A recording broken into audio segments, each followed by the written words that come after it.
খবর ভাই না দূরে আমি রবীন্দ্র ফোন করছি তারপরে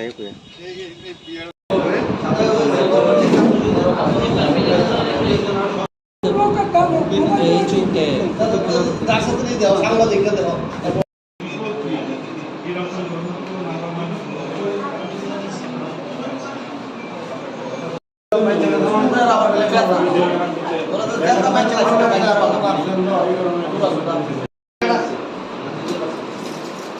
ঠিক আছে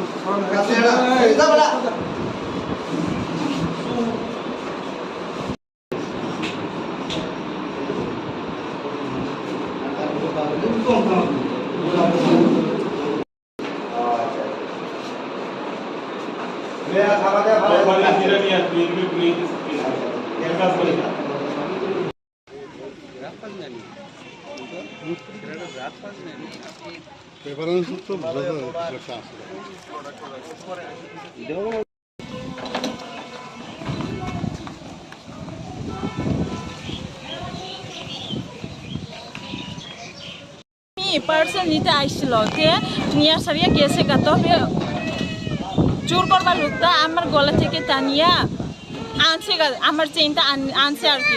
তারপরে আমি তার সঙ্গে সঙ্গে তারে দরিয়া আসতে আমরাও পড়ছে তাই নেও পড়ছে আমার আবু তারে ধাক্কা দিয়ে দিছে পাও দিয়াতে পাও কাটিয়া গেছে গা দেখুন। তারপরে হ্যাঁ হ্যাঁ হ্যাঁ কেন দেখছো जो उसके पास लोग है ना वो भी शाबुल को वहाँ पर आ गया मुझे हेल्प करने के लिए और एक पार्सल वाला भी है वो भी हेल्प किया मुझे ऐसे ही पकड़ पाया उसको। पुलिस आया था? हैं? पुलिस आया? नहीं अभी तो आया है उस टाइम पे नहीं आया। আমি পূর্ব থানা থেকে জানতে পারি একটা ইনফরমেশন পাই যে নেতাজি ক্লাবে একজন ব্যক্তিকে ধরে আটক করে রেখেছে।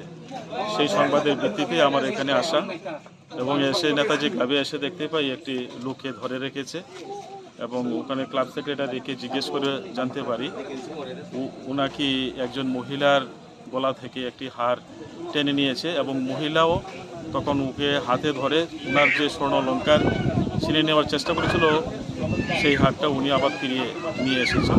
নামটা পাওয়া গেছে?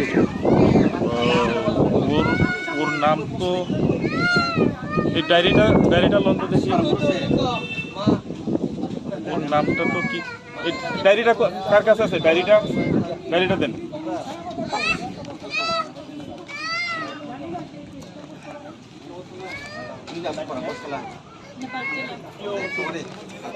ওর নাম মরণ দেবনাথ, বাবার নাম সুরেন্দ্র দেবনাথ, বাড়ি দুর্গানগর, রানীর বাজার, থানা রানীর বাজার। এবং আমরা সেই মহিলাকেও পেয়েছি। মহিলা বলেছে যে আমি আমার স্বর্ণালঙ্কার ফিরিয়ে পেয়েছি এবং মহিলাকে আমি বলেছি যে থানাতে যাওয়ার জন্য। থানাতে যাওয়ার পরে উনি যদি কমপ্লেন লস করেন তাহলে আমরা কমপ্লেন করে গেছি। ওকে আমরা ধরে নিয়ে গেছি, আমাদের হেফাজতে নিয়ে এসেছি।